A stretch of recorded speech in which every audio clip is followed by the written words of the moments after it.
Hello दोस्तों, मेरे इस चैनल वाईटी स्टोरी टाइम में आप सभी का स्वागत है। दोस्तों, इस वीडियो में हम हनुमान जी की भक्ति और उनकी महिमा के बारे में बताएंगे।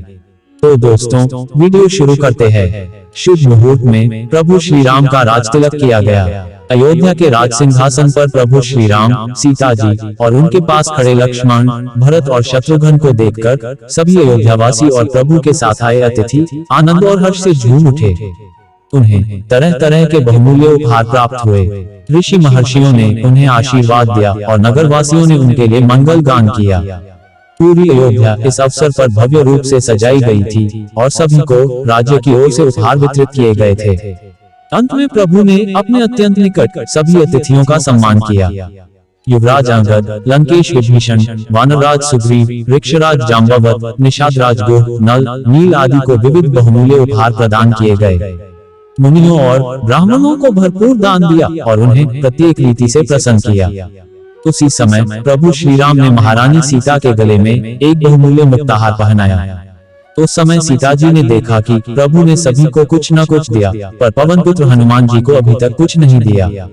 हनुमान जी तो चुपचाप प्रभु के श्री चरणों में बैठे उन्हें ही देख रहे थे। उन्होंने एक बार भी सिर उठाकर नहीं देखा था कि प्रभु किसको क्या दे रहे हैं। तभी सीता जी ने अपने गले से प्रभु का दिया मुक्ताहार निकाला और प्रभु की ओर देखा। प्रभु ने उनका आशय समझकर कहा, सीते, तुम जिसे चाहो इसे दे दो। अपने स्वामी का आदेश पाते ही सीता जी ने वह मुक्ताहार पवन पुत्र हनुमान जी को दे दिया। उस बहुमूल्य हार के गले में पड़ते ही हनुमान जी के कंठ की शोभा बढ़ गई। हनुमान जी ने सोचा कि माता सीता ने यह हार उन्हें प्रदान किया है, तो इसमें अवश्य ही कुछ विशेषता होगी। ऐसा सोचकर हनुमान जी ने उस मुक्ताहार को अपने गले से उतारा और उसे ध्यान से देखना प्रारंभ कर दिया, परंतु उसमें उन्हें कोई विशेषता दिखाई नहीं दी। उन्होंने सोचा कि संभवतः इन मुक्ताहार के भीतर प्रभु विराजमान हों। ऐसा सोचकर उन्होंने मोती के दानों को अपने मुख में डालकर दांतों से तोड़ तोड़ कर देखना शुरू कर दिया। जब उनके भीतर उन्हें प्रभु श्री राम और माता सीता की छवि दिखाई नहीं दी, तो उन्होंने उन्हें फेंकना शुरू कर दिया। यह दृश्य देखकर सभी आश्चर्य से हनुमान जी की ओर देखने लगे कि ये क्या कर रहे हैं। इतने बहुमूल्य मुक्ताहार के दानों को वे अपने दांतों से तोड़कर देखते हैं और फेंक देते हैं। सभी सभासदों का धैर्य जाता रहा। लोग कानाफूसी करने लगे कि बंदर क्या जाने अदरक का स्वाद। इतना बहुमूल्य उपहार है ये, पर ये हनुमान जी तो इसे तोड़े जा रहे हैं। तब विभीषण जी ने अधीर होकर हनुमान जी से पूछा, हे पवन पुत्र, आप यह क्या कर रहे हैं? इतने बहुमूल्य मुक्ताहार को आपने नष्ट कर डाला। हनुमान जी बोले, लंकेश्वर, इस हार का मेरे लिए भला क्या मोल है, जबकि मेरे प्रभु श्री राम और माता सीता की छवि इन दानों में है ही नहीं।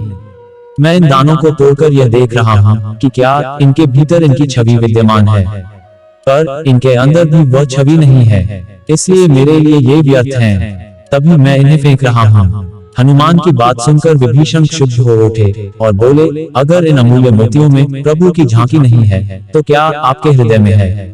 हनुमान जी ने तत्काल उत्तर दिया, लंकेश्वर, मेरे प्रभु निश्चय ही मेरे हृदय में विराजते हैं। यदि वे नहीं हैं, तो इस शरीर का भी कोई मूल्य नहीं है।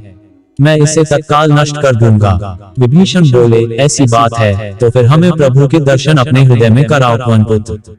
दरबार में चारों ओर से आवाजें आनी प्रारंभ हो गई। उनकी बातें सुनकर हनुमान जी ने अपने दोनों हाथों के नाखूनों से अपना सीना चीर दिया और उच्च स्वर से कहा, जय श्री राम। घोर आश्चर्य के साथ सारी सभा ने आंखें फाड़ फाड़ कर देखा कि प्रभु श्री राम सीता जी सहित उनके हृदय में सिंहासन पर विराजमान हैं। लंकेश्वर विभीषण घोर ग्लानि में डूब गए। उसी समय पूरी सभा जय राम भक्त हनुमान के नारों से गूंज उठी। भगवान श्री राम तत्काल अपने सिंहासन से उतरे और उन्होंने हनुमान जी को अपने हृदय से लगा लिया। उनकी आंखों से प्रेमाश्रु उमड़कर हनुमान जी के शीश को भिगोने लगे। वे बोले, वत्स हनुमान, तुमसे ज्यादा इस संसार में मेरा कोई अन्य भक्त नहीं है। तुम मुझे भरत, शत्रुघ्न और लक्ष्मण से भी अधिक प्रिय हो। प्रभु श्री राम के हाथों के स्पर्श से हनुमान जी का शरीर पहले जैसा ही स्वस्थ और सुदृढ़ हो गया। पूरी राजसभा ने हृदय से स्वीकार किया कि हनुमान जी श्री राम और महारानी सीता के अनन्य भक्त हैं। वे पूरी तरह से राममय हैं। तदुपरांत कुछ दिन अयोध्या निवास करके प्रभु श्री राम की आज्ञा से लंकेश्वर विभीषण, वानरराज सुग्रीव, युवराज अंगद, वृक्षराज जाम्बवंत, नल, नील, निषादराज गुह व अन्य अतिथिगण अपने अपने स्थान को चले गए।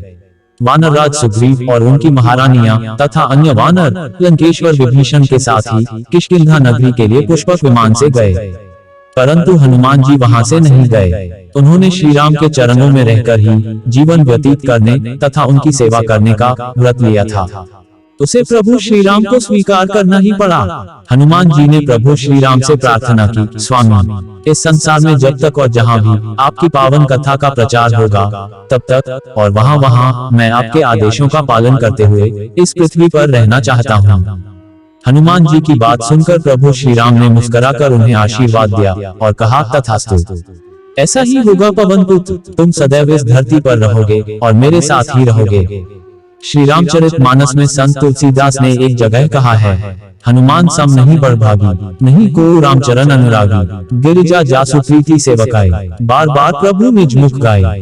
दोस्तों, तो ये थी हनुमान जी की राम के प्रति भक्ति। दोस्तों, ये कहानी आपको कैसी लगी कमेंट करके जरूर बताएं, और हाँ, वीडियो अच्छा लगा हो तो वीडियो को लाइक करें और मेरे इस चैनल को सब्सक्राइब करें। धन्यवाद।